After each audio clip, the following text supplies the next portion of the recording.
Recorded from Milwaukee, Wisconsin, it's the Last Writing Podcast. I'm Adam Dietz. Hello and welcome.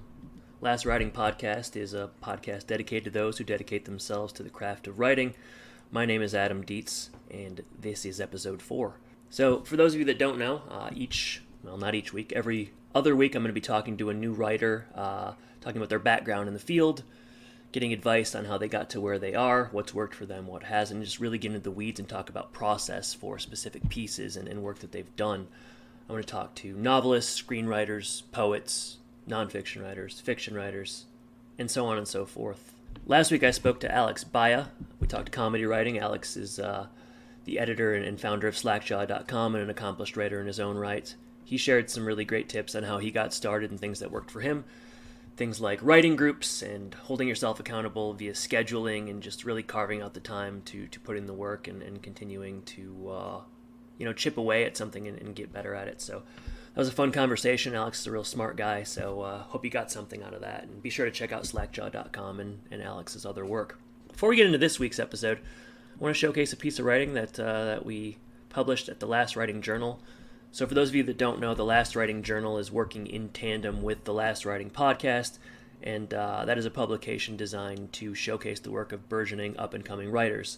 So this week we have a piece from Derek Jamesville. It's a satiric piece. I was ghosted by the love of my life, and I'm not going to read the whole thing here, but it's a funny piece, and we were real proud to be able to publish that one. So if you're a writer and you're looking to get your name out there or have a piece published, please consider the Last Writing Journal. There's information on submissions on our website, thelastwritingpodcast.com. I'll say right now there are very few stipulations, if really any, other than length, and that's 1,000 words. So please reach out, and you can find more information on that via our website. Website in general is going to have old episodes and about information, contact stuff, typical website stuff. But I'd recommend you check it out because I worked hard on it. All right, so this week I spoke to Dave Becker. Dave Becker is a film critic and blogger for DVD Infatuation.com and an accomplished podcaster, best known for Horror Movie Podcast and Land of the Creeps. But you'll hear at the end of this that Dave is on, between 10 and 20 other podcasts. It sounds like he's a real busy guy, and he keeps active. So I know him originally from Horror Movie Podcast, and that was my introduction. But we talk about his 2,500 movie challenge, which I won't explain now because it gets a lot of play in the beginning of the episode. Starting a writing career late in life, so Dave didn't necessarily go to school for writing or write a ton growing up, but it was something he got into a little bit later, so that was interesting. Balancing professional pursuits and hobbies, so job and freelance writing and blogging, and just sort of keeping at it in general. And we also talk horror movies because we're both horror movie guys, so it's a fun convo. Dave really knows his stuff. He's a true film buff, and I'd say a scholar. Even I felt outmatched, which doesn't happen too often. He's a very gracious guy as well. It was a fun conversation. I really appreciated talking to him, and I think you're going to like it a lot. So before we get into the episode again, check out thelastwritingpodcast.com. Go to our socials. Last Writing Journal wants your writing, so please consider us and check it out. Without further ado, let's hear from Dave.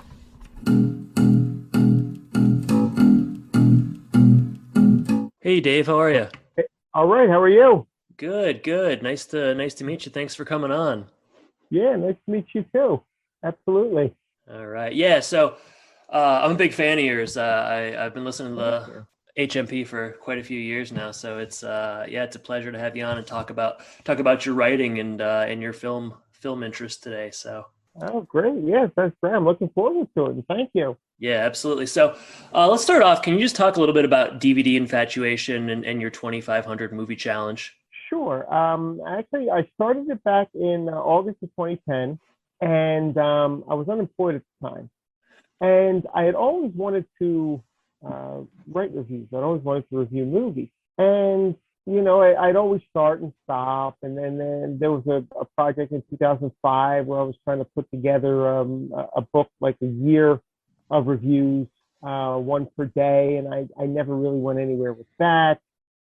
So it just hit me in 2010. I said, okay, I just want to do this. I'm out of work right now, and I didn't have any real prospects at that time. I said, okay, let me just sort of pour myself into this.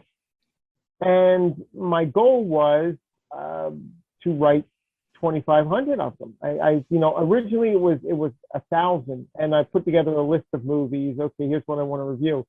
I said, oh, I missed this one, I missed that one, and I kept going from there until finally I just said, okay, I'm going to do 2,500. Interestingly enough, probably 60 to 70% of the movies that were on that list didn't even make it. That's funny. into the final 2,500.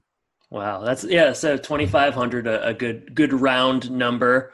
Yeah. And it was kind of, the idea was sort of bred out of, you're unemployed and you're kind of looking for a creative outlet. So yeah, that's a good, I definitely, that's a feeling I understand and have kind of gone through in the past. So what's your background in writing, specifically like film writing in general?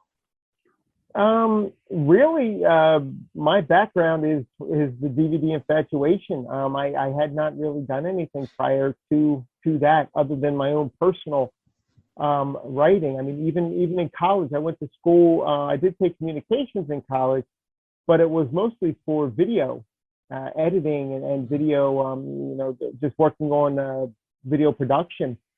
I did have several teachers who told me I should take up writing as a career, and I just never really thought of it as something that I really wanted to do until many years later. And of course, now kicking myself, I wish I had taken it up and done it. But that's really my background is just personal, from loving movies and wanting to write about them, and just to sort of really compile my reviews, my thoughts, ideas, and just get them all in one place. Eventually, I'd like to publish something with them, obviously, and I just haven't done so yet. Right. Yeah, no, that definitely makes sense. So no film writing kind of background growing up through high school, college, a little bit? A little bit in college, like just the normal writing courses. Right. And I did, like I said, I did have several teachers tell me, "Hey, you should do this. You should be a very good writer." And I said, "Oh, well, thank you very much." And I just never really did. Unfortunately. Yeah. The hindsight's 50-50. Sure. Did you read criticism growing up? Read any specific kind of critics? Who, if so, who? I did. I used to watch Cisco and Ebert a lot. Those are the critics I watched. But I did get a lot of movie books, starting from around the time I guess it was in 8th grade.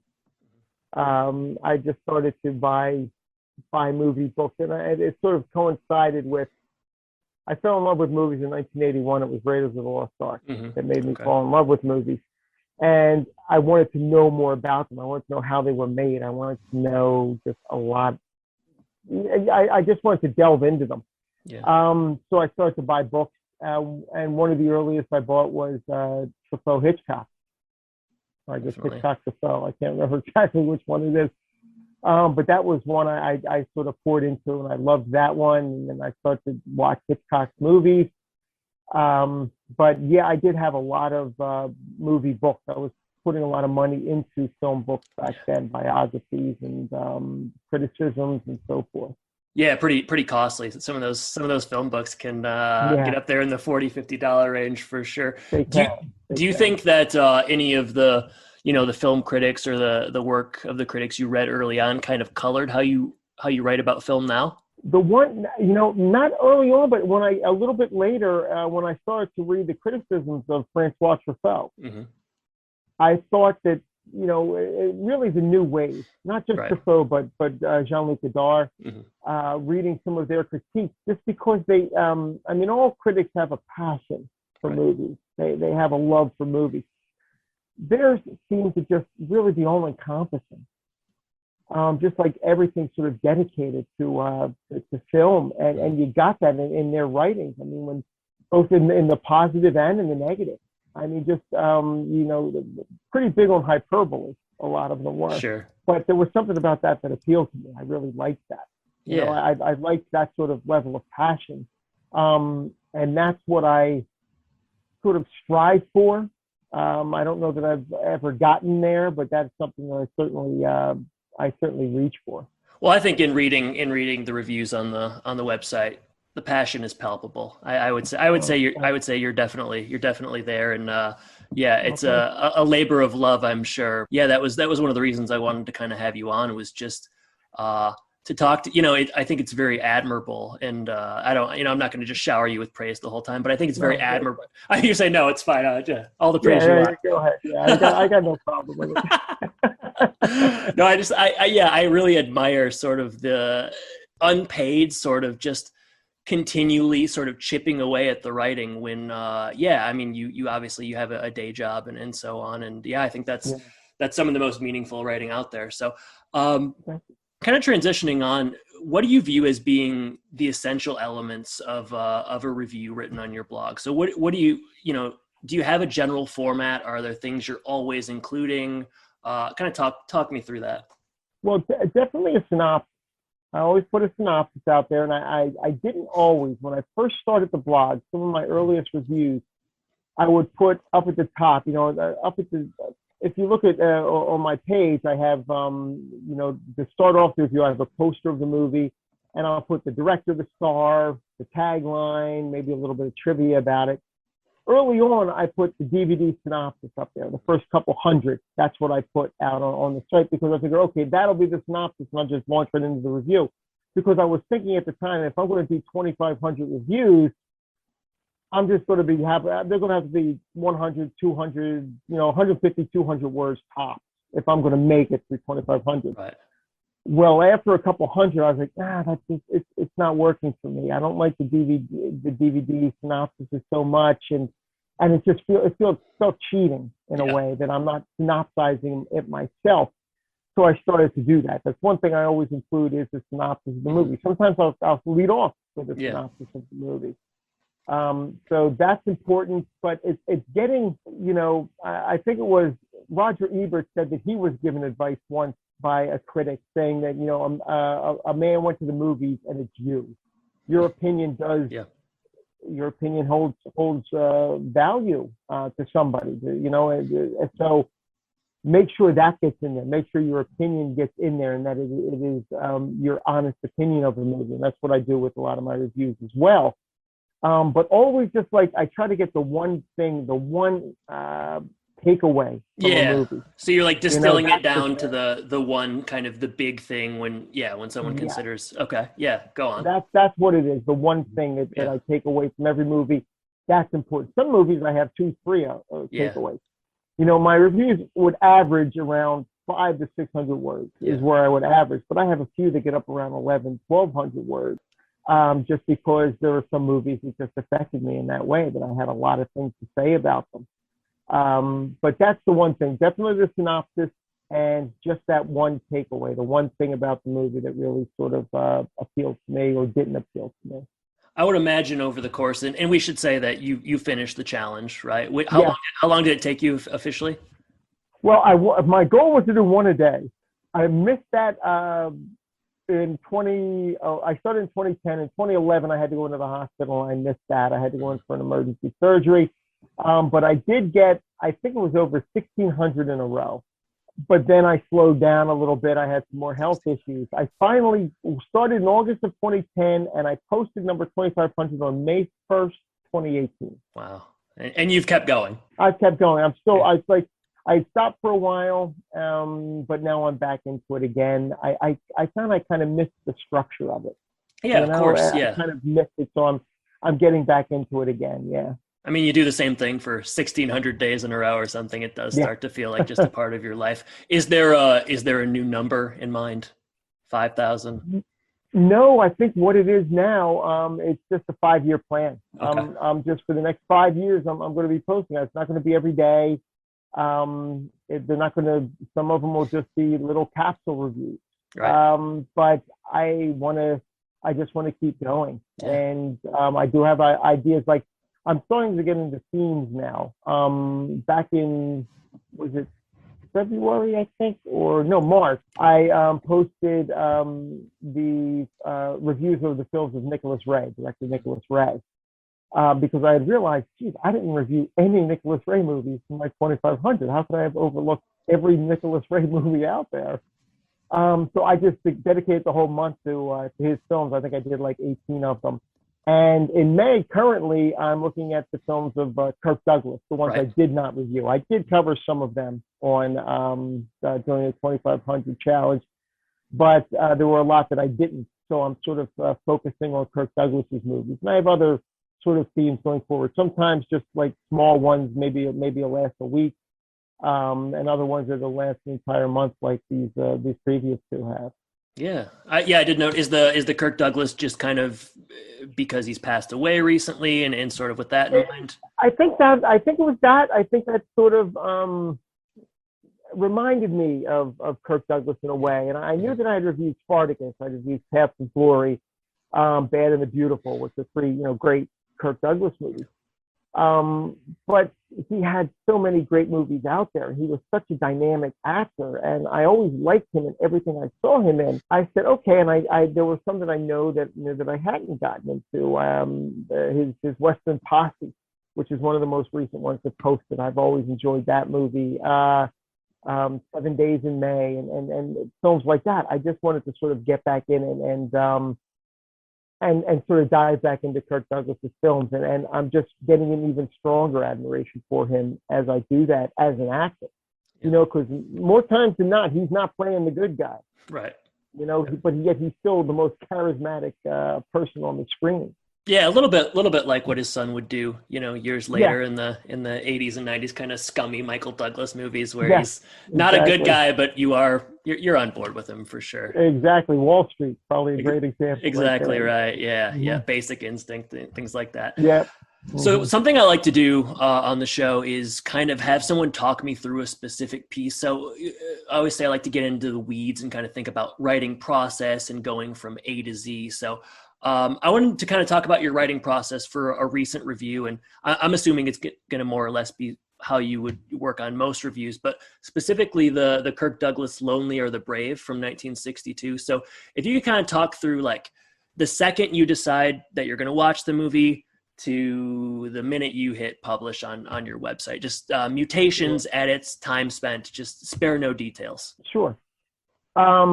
Obviously, a lot of the movies that I choose, I own on DVD. Those are the ones that, because I just amassed such a collection. As a matter of fact, a couple of days, it'll be 20 years since I got my first DVD player. And I've just been amassing DVDs over and over. It's just, for me, it's been an obsession. Infatuation, that's why it's DVD Infatuation. Only because all of the other adjectives were taken, by the way. I did go DVD Obsession, DVD Crazy. Infatuation might have been my 13th or 14th choice. I like it. The first one that wasn't available. I like it. I think if I have a website choice between DVD Crazy and DVD Infatuation, I'm definitely clicking Infatuation. I don't know. Well, that's the thing. Yeah, it's grown on me. Yeah, put it that way, it's grown on me. Yeah.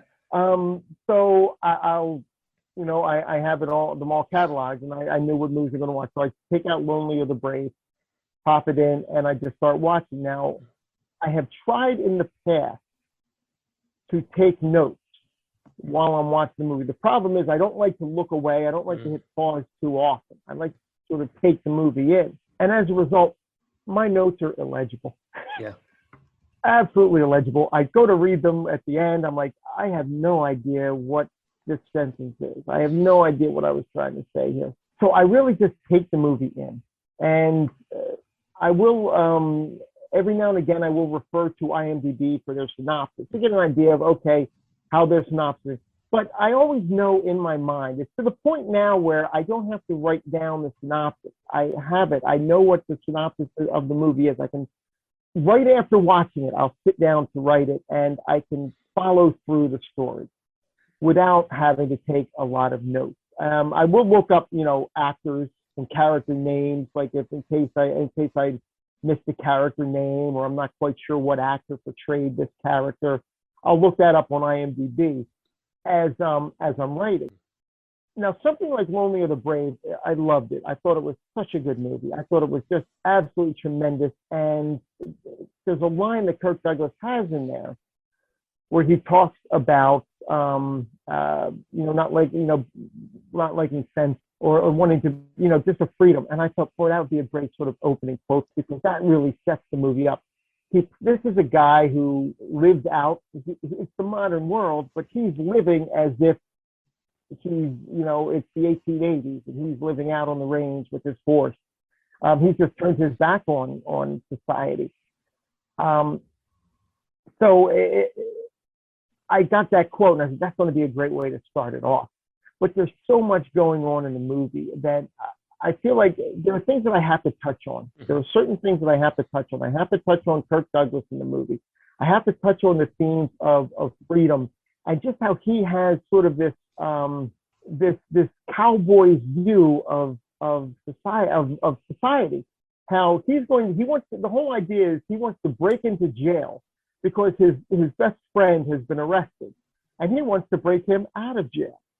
He doesn't want to break into jail. He gets himself arrested. He gets into a bar fight to get himself arrested so he can break his friend out. He's got a saw hidden in his boot. His friend decides, I don't want to go because I'm in here for 2 years. I break out. I'm in here for 5. If I get caught, and odds are we're going to get caught.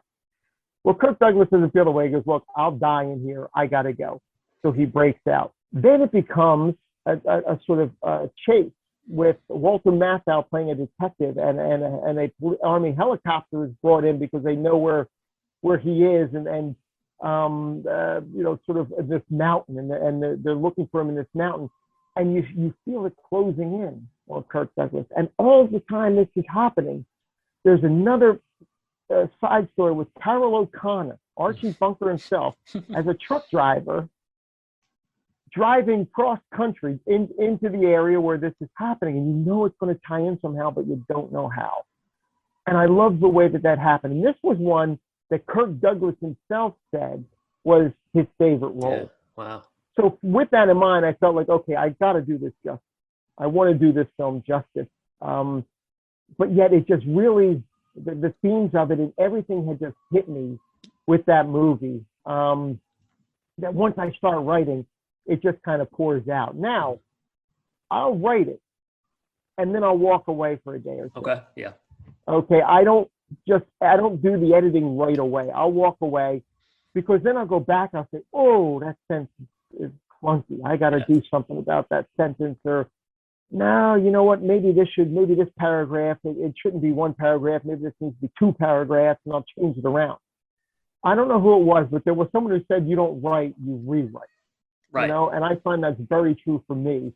When I try to do a review the first time, and when I was doing the 2500 challenge, there were times I'd be sitting at my computer at 11:30 at night, and I haven't posted yet for the day, and I'll eventually post it, and I'll go back and look at it a week later and go, oh, that's just not good. Sure. I didn't get to edit it nearly as much as I wanted. So after I write it, after I get everything laid out, it takes me probably another week before I'm going to think it's ready to be posted. I just want to give it that much time, because then I'll read it through and I'll edit it, and then I'll walk away again. And then when I said, okay, now it's time to post, and I'll post usually 5 or 6 at a time that I've written out. I'll sit there because I write them in advance, and I'll say, okay, I want to do these 6. Then I'll read through them. I'll give them the final attention that I think they need, and then I'll go out and I'll post them on the blog and schedule them. I actually have several months scheduled in advance already. Wow. Okay. Going forward. And that's just like how I need to work now. I don't want to do what I did before, where I'm sitting there at 11:30 at night without a review posted yet. And I want to post one for the day. I want to have them planned out now. I've done the challenge. I've done the daily thing. I'm not doing it anymore. Yeah. Now it's just a matter of writing the reviews. So that's what I do. I really do. I don't like to. I like to just give it time to find that really does help. It helps the process, because then you start realizing you get other ideas as you're reading this. You go, yeah, I didn't expand on that quite enough, and let me expand it. Oh wait, and then there was another moment in there, and that could tie into this. So it helps. It really does help to walk away for a while. Yeah, no, I think I kind of write in a similar way, wherein I'll sit down, get something done, step away, and then go back and sort of chip away at it little by little. And I think that's effective because, one, like you said, new ideas will come to your mind. You'll realize you'll maybe find a thread that was more important than you previously thought. And it also allows you to be a little bit less precious with some of the things you wrote initially that you thought were particularly important. And then, a week later, maybe including this line in the synopsis or talking about this supporting character is not going to help the overall piece as much as kind of honing in on this specific theme. So exactly. No, I think that makes sense. I'm sure we're not alone. I'm sure that's probably what most writers do, and we're lucky to be living in an age where we have a word processor. I can't imagine doing all this in a typewriter. No, doing everything we do, all the paper that would be wasted. My goodness. So just because you post a review, I think you posted a review today, that doesn't mean you watched the film very recently. You might have watched it months ago. In the case of Kirk Douglas, I saw them. The last one I watched, which will be the last one post. I guess it'll be on the 30th. I think it's the last one. I watched that May 1st. Okay. So, yeah. So most of them were in April. I watched them. I watched them in advance. Just because I really do feel like I've got to give myself that time. Yeah. It sounds like I have to watch Lonely or the Brave. I haven't seen it. But, it sounds good. I definitely recommend. I recommend that, and also The List of Adrian Messenger. Definitely watch that. What a fun movie, and especially the last 2 minutes of that movie after the story is over are going to blow your mind. Okay. I'll just leave it at that, but it's definitely worth seeing. My Kirk Douglas film watching is limited, I guess. I haven't seen enough, but okay. Yeah. And they're older films, Unfortunately, not a lot of people. I guess there are a lot of fans who like the older films, and I'm one of them. But especially in the circles we go with like horror and all, there's not quite as many. But sure. Yeah, definitely do. I will. So you mentioned this earlier a little bit, but I just kind of want to circle back. So when you finished a piece, how do you know a piece is finished? How do you know when it's done? What I'll do is I'll sit there and I will read it out loud myself. And if it sounds okay, like as I'm listening to my voice, if it sounds okay as I'm reading it, I said, okay, I think now it's good. Now I can post it, but I will read the whole thing out loud as if I'm narrating, as if I'm doing like an audio book type thing. And if I'm doing that and I can sort of get through it, and this is a newer process. This is not something I did all with the 2500. This is something I'm just starting to do now. If it sounds good, and if I'm thinking, okay, if somebody was listening to this in an audio book and it sounds good, okay, now it's ready to go out there. That makes sense for sure. Yeah, I used to teach community college English, and I would always suggest that my students do that, and I don't think any of them ever did. But it is effective if you take the time to do it. That's for sure. It is. It's been great for me. It really does help a lot. Kind of a follow up on that. When you finish writing a piece, how do you measure success in your writing? Do you think about sort of measuring success and so on? Or is success just putting out a quality review? Success for me was honestly, like I said, getting this whole thing done of posting reviews. I had started and stopped so many times. I'm talking like into the 90s. I would try to write about movies, and it just never came together. So for me, the success was, yes, reaching the 2,500, but then also wanting to continue it. Yeah. Because there was a time during the 2,500 where it became a slog. Why am I doing this? What am I doing this to myself for? But it was the pressure I was putting on myself. It's fun again now. I enjoy it. I like sitting there and thinking of what can I say about this movie. For a while it was a challenge because I wanted to prove to myself I can do this. I want to do this. Then it became sort of a like, oh geez, I got to sit down. I got to write, and it's getting late, or geez, I sometimes I start watching a movie and I say, geez, I don't even want to talk about this one, and I have to find another one to write about. But now it's come back around to just, now I like to do it because I like the structure and I just like to do it. And I'd like to get my thoughts out about a lot of these movies that I haven't seen. There's still a lot of movies that I haven't seen. One of the things about the 2,500, everyone thinks, wow, what a big number. It's not even scratching the surface of what's out there. I mean, there are 5,000 movies probably released around the world every year. Yeah. So, and when I looked at the holes of things that I didn't cover, like I think I had one Bollywood movie, and that's the biggest studio. They're bigger than Hollywood. Right. And I only had one Bollywood movie. there's a lot out there. So 2,500 really isn't scratching the surface. But the thing is, I could triple it or quadruple it to 10,000, and it still wouldn't really be scratching the surface. Right. You know, it's just there's so much out there. But then there are things that I did, like I did the first 2 movies of the Lord of the Rings. I never did Return of the King. Didn't want to finish it off. I just never got around to watching it for the 2,500. They're long. They're long movies. They're long. They're long movies. But I want to do it now. I want to finish that off. I did the James Bond up to Pierce Brosnan's last one. But you know what? I love the Daniel Craig James Bond. I absolutely love them. So I'm going to continue on with them now and then get those going as well.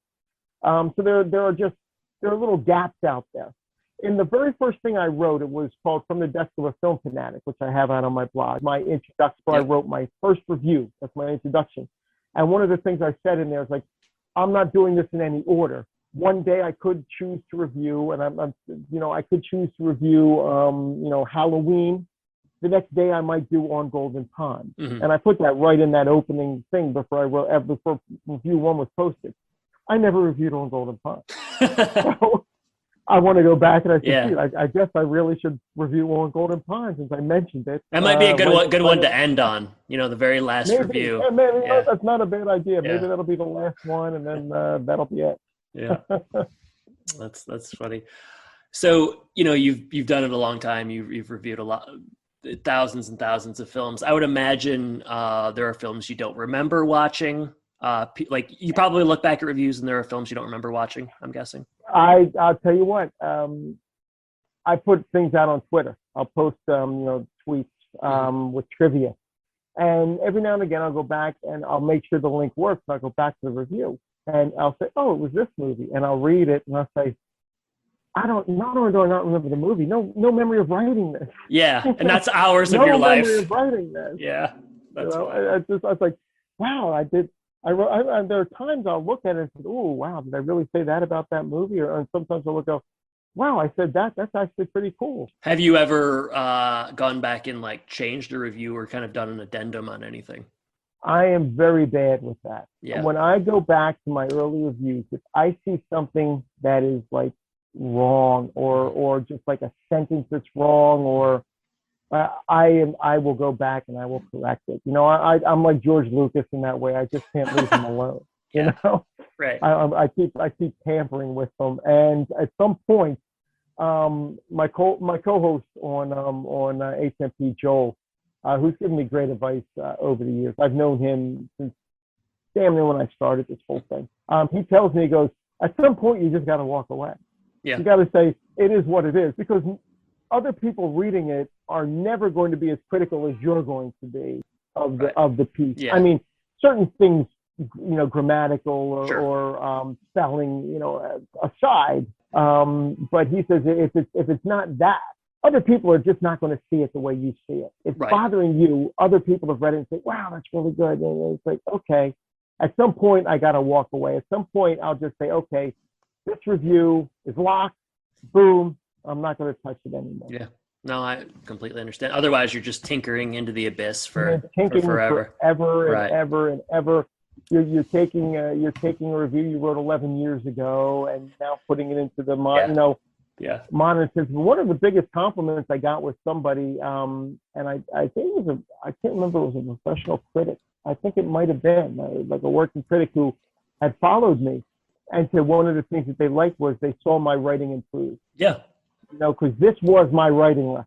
Mm-hmm. This was me. This was my lesson in writing, was DVD Infatuation, and they could see it improve, and that was a big compliment. Yeah, that's very flattering. It really is. I'm like, wow, that's great, and that's exactly what I was hoping for. Yeah, that is the highest praise someone can pay, especially as you're kind of working through learning and so on. Yeah. So throughout the run, there must have been some surprises, just, positive surprises, films you'd never heard of that just blew you away, and films maybe you hadn't heard of that were awful. Can you talk about any of those kind of opposite ends of the spectrums? Yeah, let me say, I know that movies, at the very beginning, I found Gary Sherman, who had done some genre films. He had done Dead and Buried. He did Vice Squad. There were a few others that he had done that I reviewed, and I was like, wow, this guy's really good, and I really enjoyed his movies. There were others. I'm trying to think. I know there were some. I mean, I think every month or so, there was a movie that just wowed me. That I'm like, wow, this is something, and one, I'm trying to think of something I discovered during the challenge. A lot of them went on to become my favorites. They're on my favorites list, and I'm trying to think of some specifically that I watched for the challenge, because a lot of the movies I've seen prior, a lot of the ones of my favorites I've seen before. I know. Well, I know one. There's one that I know that I was just kind of like, wow. There was a movie when I was a kid called The Private Eye that I loved. I thought it was like Tim Conway, Don Knotts. I thought it was hilarious. I loved it. I watched it again, and it just didn't hold up for me. And I was kind of like, oh, it's just kind of depressing, Then on the flip side of that was a movie that I saw as a kid that I really liked, called The Man with Bogart's Face. Okay. About a detective who has surgery to make himself look like Bogart, and then he acts like Bogart. And then he takes on a case like the Maltese Falcon or other cases, and he's following it throughout the movie and narrating it throughout the movie. I think Robert Sacchi, who actually did have this resemblance to Humphrey Bogart, stars in the movie. And I remember sitting down and watching going, oh, this isn't going to hold up. Right. And it did. I ended up liking it just as much now as I did when I was younger, which is always a nice surprise. Absolutely. It sort of justifies your taste earlier on, But, I mean, just recently, the one I just mentioned to you, The List of Adrian Messenger, I had purchased that DVD, and it got lost in the mail.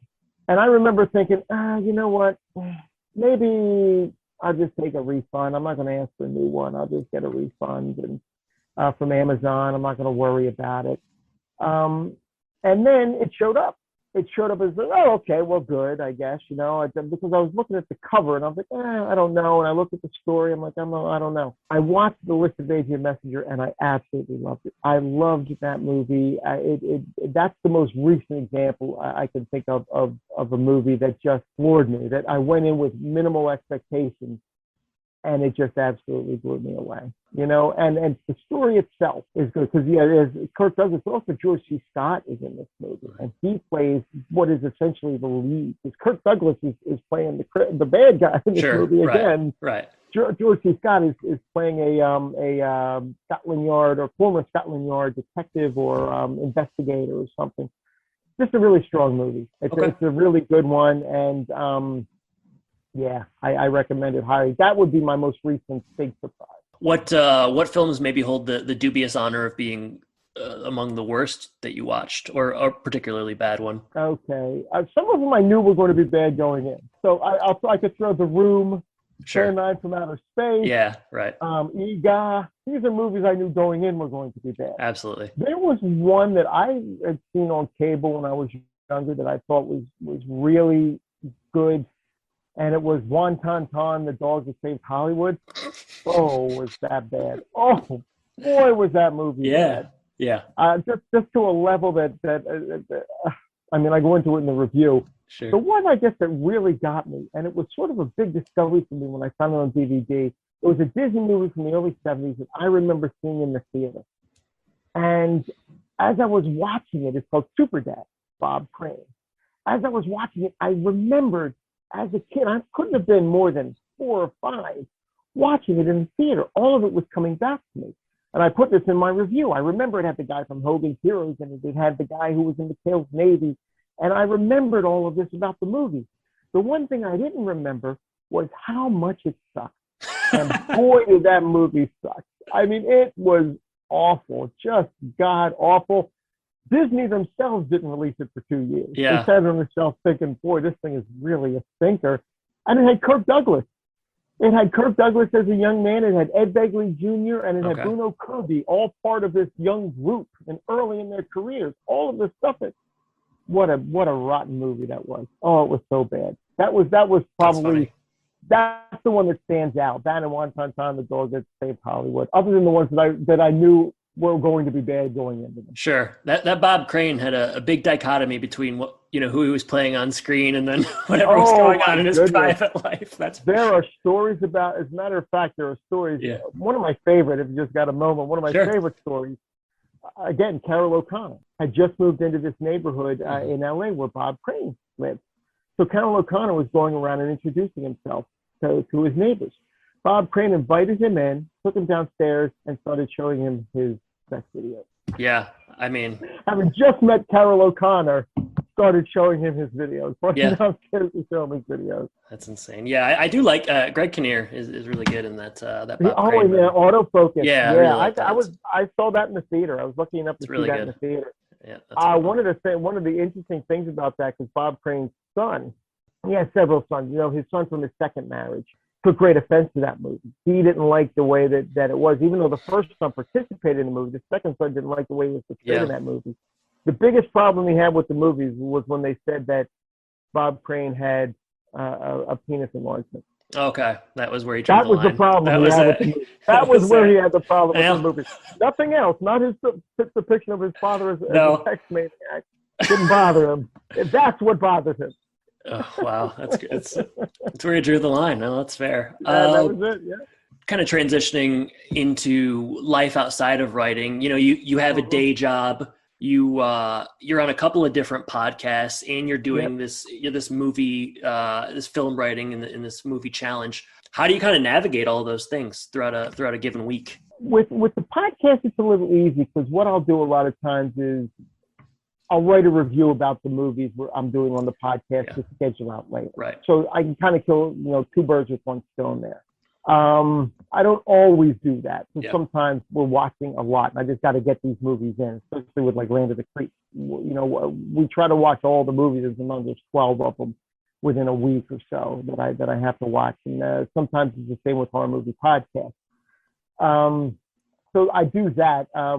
With the job, obviously, like I said, when I started this, I was out of work. In August of 2010. By April of 2012, I had finally gotten back to working again, and that's when it started to become a little bit more of a challenge. That's where it gets a little tricky, but I'm able to do it because I do watch a lot of movies, and I always have. I've always just been into watching movies. I try to see as many as I can, as many genres as I can. So I watching them isn't the problem, and writing isn't really the problem. It's now. Even with the 40-hour a week job, it's the podcast now because now I'm on several. Now I have my own podcast. I have DVD Infatuation Podcast that I started up. Well, I've now got to do everything. What I liked about the other ones is I just show up and I watch movies and I talk. Yeah. Now I've got to do everything on the DVD Infatuation, and that's a little bit different as well. But I'm enjoying it. I mean, I love podcasting. I never wanted to be a podcaster. Initially, I was listening to podcasts to contact the host to help promote my blog. And one of them said, "Hey, I'm putting together a new show. Would you be interested?" And I'm like, I remember thinking to myself, "Oh, no way. My voice is awful. I'm not cut out for radio or podcast. I'm not going to do it." But I said, "Oh, well, you know what? Maybe I'll give it a try because maybe I can promote my blog on doing this podcast." And it's just taken off from there. That was in December of 2010. And just from there, people have liked what I've had to say. And I've been invited on other podcasts. And I enjoy that as much now as I do writing. Definitely. It's, you've got a lot going. How many different podcasts are you a part of? Regularly, there are 4 now, actually. You have Horror Movie Podcast and Land of the Creek. Both of them I've been doing since 2013, and they're still going. I have my own, the DVD Infatuation, which is Jason J. Piles, my good friend, formerly of Horror Movie Podcast, is producing them for me. It's the only way I could do it. I don't know editing. I don't know putting in clips or anything like that. So he takes care of that for me. Because for years he was trying to get me to do this, and I just kept saying, I don't got the time. I sit down and edit. I don't have that type of time. So he volunteered to do it for me. That's the only reason that one exists. And then the Phantom Galaxy podcast with normally Nathan Bartaball and Bill the Butcher, my co-host on Land of the Creek. But once a month we do a spotlight on animation for his Phantom Galaxy, which is mostly sci-fi. We just pick a new topic. We just released one actually where we looked at a couple of animated war movies. which were really good. So those are the four main ones. And then I guess like I was just on a father and son watch horror movies. So yeah, I like to podcast. When people ask me to be on, I usually say yes because I just like to do it. Yeah, you're a hot commodity. I appreciate you you coming on my show. Thank you. Yeah, absolutely. Thank you. No, it was I never really get a chance to talk about the writing. So right. I thought, wow, this would be a great opportunity, and I thank you for that. That's awesome. Definitely. Well, not done yet. I don't want you to think that's that's an outro. No, that usually is, but no, I didn't expect it was. We're rolling through. I do want to talk a little bit more about horror movie podcast in general, but before we do, did 2020 and coronavirus kind of change how you attack the challenge? Were you watching more films, fewer, more reviews? Just how overall did that impact you? Well, my job, I wasn't out of work. I had what was considered an essential job, and I worked the whole time. But I will say, you don't go out as much. So I did end up watching more. I think my final tally was somewhere around like 515 movies I watched, which is not my high, by the way. That's wild. When in 2003, I had gotten into a car accident, and I had already seen a lot of movies. In the beginning of November, I got into a car accident, and I had major surgery, and that led to a lot of my later problems. Actually, that accident in 2003, and I was laid up at home. I was doing nothing, but I was stuck on the couch down here. I had a problem with my ribs, and I couldn't sleep laying down. I had to sleep sitting up, and all of this stuff. So I just had my wife. All of my DVDs were upstairs. I just had her keep bringing them down for me, bringing them down, put them in for me. That year, I saw 680 movies. Okay, wow, yeah. That was my high. That's my high as far as the most movies I've seen. But it was obviously extenuating circumstances. I wasn't working. I had 7 weeks where I was doing nothing but watching 4 or 5 movies a day, because that's just what I was able to do. But so I did see more last year than I had seen the year before, and probably more than I'm going to have seen this year as well. But as far as, it kind of started me up again, because I hadn't really been posting regular reviews from the end of 2018 through 2019. I posted a couple, and I said, okay, that's good. But 2020 got me thinking, that as I was sitting around, I think I want to sort of get back into this again. So it might have sort of, in a way, rejuvenated that for me. Yeah. Again, just sort of, not being able to do a lot else. Right. I was still able to do this, and I knew I liked doing it, so I started it up again. Yeah, I think creatively, a lot of people sort of got back into things, or sort of rededicated themselves to their creative endeavors during COVID, just because, like you said, the temptation to go out for dinner or do whatever else you want to do is sort of gone. So a small benefit of an otherwise I work at a supermarket, and let me tell you, they weren't, people were supposed to be staying at home, but you can go to a supermarket. We were seeing the same people there 3-4 times a week. Sure, yeah. They were using it as it was a social outlet in a lot of ways too. Something, it was the one thing they could do. They were going to the supermarket. And then the ironic thing is, when everything opened up again and they could go anywhere, we had our busiest day ever. They were able to go to the supermarket the whole time. Now they can go anywhere. Back to supermarket. Back at the supermarket, yeah. That is funny. So transitioning to HMP, that was my introduction to you as Dr. Shock, your horror movie name, pen name. Yep. So you talked earlier about how the horror movie podcast can kind of dovetail into the challenge. I was just going to ask, in general, does writing kind of play a role in your podcasting? You talked earlier about how you're not much of a note taker. Is that a hard and fast rule, or do you sometimes take notes? No, what I normally do for the podcast is I watch it, and then I'll sit down and I'll just start pounding out notes from the computer. I just don't write anymore. I don't bother writing with a pen anymore. I can't read it. I mean, my penmanship is horrific, and I'll be printing, and I just can't read what I write. So I'll sit down and I'll just put all my thoughts out. I don't form them. This is not something I'm going to form necessarily for a review. Sometimes it evolves into that, and I will eventually make a posted review out of these notes. But it's just putting down a bunch of ideas and a bunch of things that I thought about the movie that I know I'm going to want to talk about. So yes, the writing does come into it, but not from the note take. Sure. It's after the fact. Once the movie's over, I'll sit down while it's fresh in my mind and just start. It's just sort of a free flow. And sometimes I'll just do bullet points and I'll put things like that I know that I want to talk about during the podcast. Yeah, that makes sense. So, gotta ask, horror-wise, what have you seen of late that's been good? Have you seen anything good recently, either 2020, 2021 even?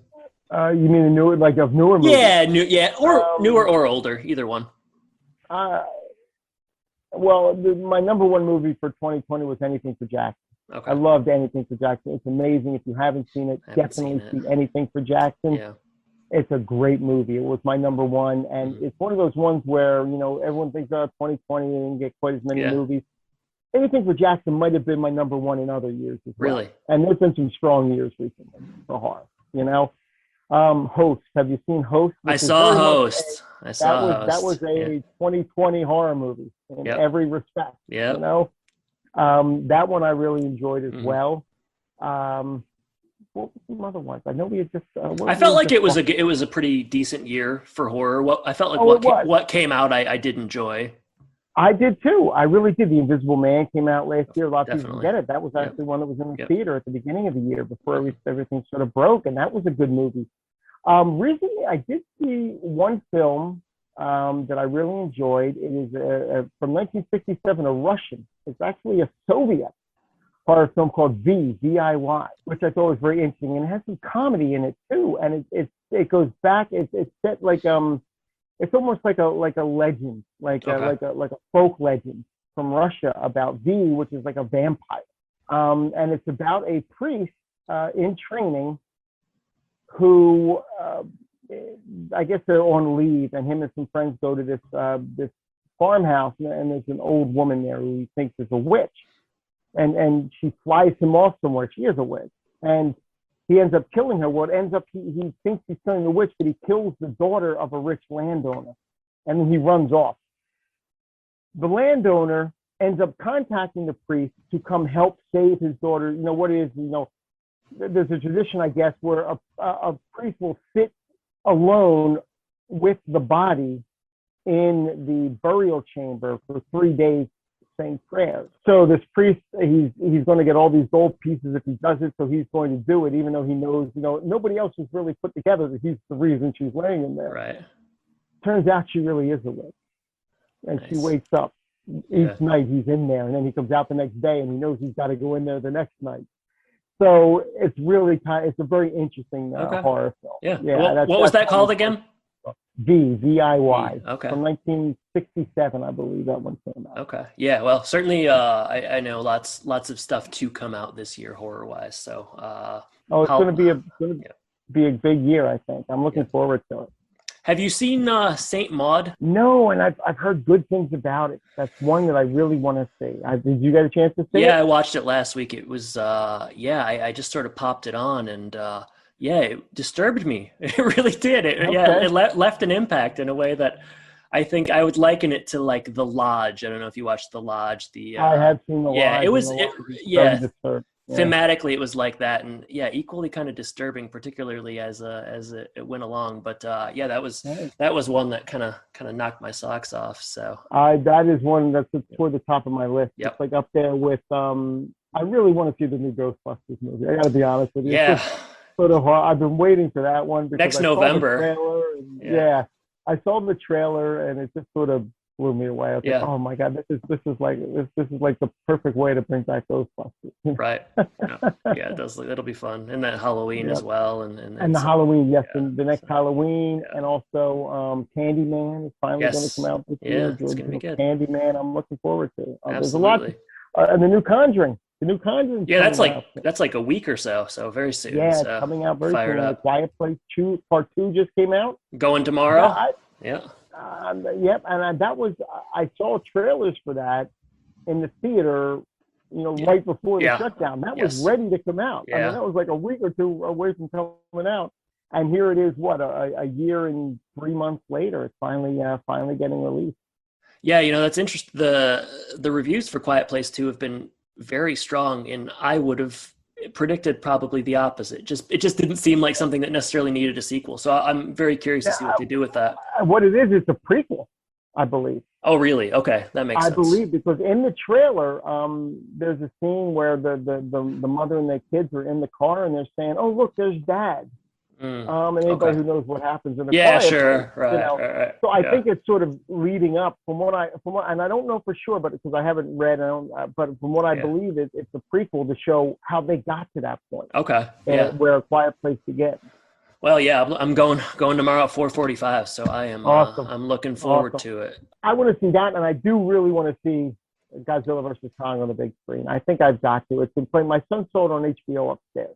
Yeah. And he's like, "Oh, you want to watch it?" No, I really do kind of want to see that one on the big screen. So I was I'd love to do a double feature of those two. I was let down by that, but I think if I'd have seen it in theater, I was the only one. Everybody else seemed to really be gung ho. Maybe if I'd have saw it, on the big screen, I'd have felt differently. But and I'll be honest with you, but Godzilla King of the Monsters is not a great movie either. But it's the fight. It's the fights with the monsters. If you're thinking of like the human element, and there are parts in the story like, really, they're going here for like the 100th time in a movie. They're going here with the story. Yeah. The human elements and the story aren't it, but the fights are what make it. And I'm assuming it's going to be the same. I'm going into it with that mentality that Godzilla versus Kong is going to be the same way. It is, I would say very much the relationships the characters have in the dialogue and kind of motivations were not at the forefront, but that's what I'm thinking. Yeah. Oh, I could talk about this stuff for forever, but I know I gotta be winding it down here. So as we sort of think about the end, what advice would you give for, aspiring film writers, bloggers, critics, thinking about either starting a blog or starting a website or getting into film writing? What advice would you give to those people? I've had some people who've asked me this, and what I've told them, I gave them that same quote that Roger Ebert said somebody had given him, that a man went to the movies and you're it. Your opinion is valid. Your opinion matters. It doesn't matter if it goes against the grain. It doesn't matter if it always goes against the grain. What you like. And it's important to be honest in your reviews and put your honest opinion out there and just do it. It really is something where if you want to do it, don't put it off. I put it off for years and years and years, and you said, "Oh, maybe, maybe I'll sit down and I'll do it tomorrow." No, just sit down and do it. Just sit down and write something, and then you'll find out if it's for you, and if it is, how much easier it becomes as you're doing it. Don't. There really is no reason not to get into it. There's the availability of movies now with streaming, and anything you could think you want to see is out there. Just do it. I mean, just sit down and do it, and dive in. Dive into genres you're not from.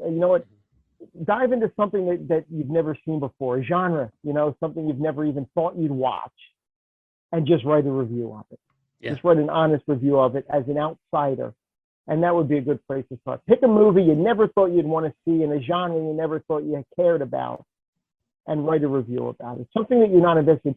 One of the things that can be daunting is, for me, when it was a movie I loved, that was a daunting task of, wow, this is like a movie that I really want to get out there. A lot of pressure. How much I love it. It's pressure, and you're like, okay, am I going to do it justice?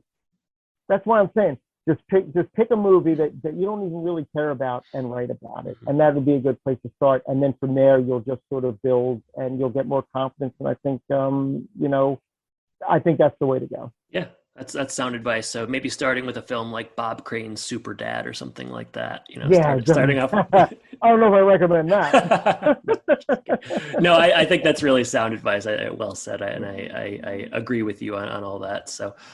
So that's basically it. What would you like to plug? Where are you at? Obviously DVDinfatuation.com, but what else? DVDinfatuation.com. I'm on Twitter at DVD Infatuation. On Facebook as well. Letterboxd. I do have a YouTube channel. I have a lot of channels. I just look on for Dave, Dr. Shock Becker. And as far as other podcasts, the DVD Infatuation Podcast, which is over at Considering the Cinema, consideringthecinema.com, which is Jason Pyle's podcast. And he's kind enough to sort of brought me on and post those regularly over there. As I mentioned on the Phantom Galaxy, it's called The Illustrated Fan, our little sub podcast of the Phantom Galaxy podcast with Nathan Bartleball. And we get together and we talk about animation. We do features and we do shorts in the same episode, and it's been great so far. I've been having a great time doing that, and Nathan's awesome to talk to, and a great host too. Just a very knowledgeable guy. I mean, he knows so much about movies. And then, of course, the old standard, I'm on Land of the Creeps, which is landofthecreeps.blogspot.com with Greg Amortis and Big Bill, the Butcher, Van Bagel. Haddonfield Hatchet joins us from time to time, and Greg's wife, Pearl, has been starting to get into the podcast as well, and she's doing a great job. And it's just so much fun. It's like family over there. It really is. And there's a great Facebook page for Land of the Creeps, group page. And I recommend everybody join because it's very supportive and just a great community. And of course, Horror Movie Podcast with Gilman Joel and Wolfman Josh, and that's horrormoviepodcast.com. I mean, that one, that's the one that said everybody's, I've made more connections from that one. It's been nominated for a Rondo Award. We won the Silver Bolo from Joe Bob, and it's just been it's been an incredible experience, and it's just even better. We just recorded something yesterday, as a matter of fact, and it's just as much fun today as it was then recording with those guys. Yeah, it's a fantastic podcast. I was gonna say, ready for a new episode. It's been a minute. it's unfortunately people have been going through some things. Yeah, of course. And it slows it down. But there are now 2 in the can. All right, that's what I like to hear. There are 2 in the can, and there are more ideas, down the line. And because we've had so much fun doing, the last episode, we can't wait to get back at it and come up with something else. So there are definitely more coming. Oh, that's awesome. Well, yeah, just a staggering amount of content and places you're at. So I'll be sure and link all of those things in the show notes. And I think we gotta get this book out. We gotta figure out a way to get I really do, and I even have an idea for it. It's going to be like a Hidden Treasures, where a lot of the movies that, like you had asked, a lot of the movies that I saw on the blog that I really want to recommend.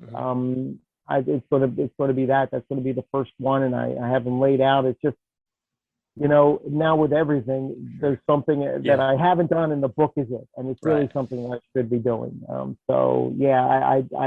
I thank you, and I really think I do have to put some work into that now. Yeah, let's make it happen. Well, Dave, thanks again for coming on the Last Writing Podcast. I really appreciate it. It's been a great conversation, and I know people are going to enjoy this. So thanks again. Thank you very much for having me on. Thank you, sir. Right. Take care. Take care. Bye-bye.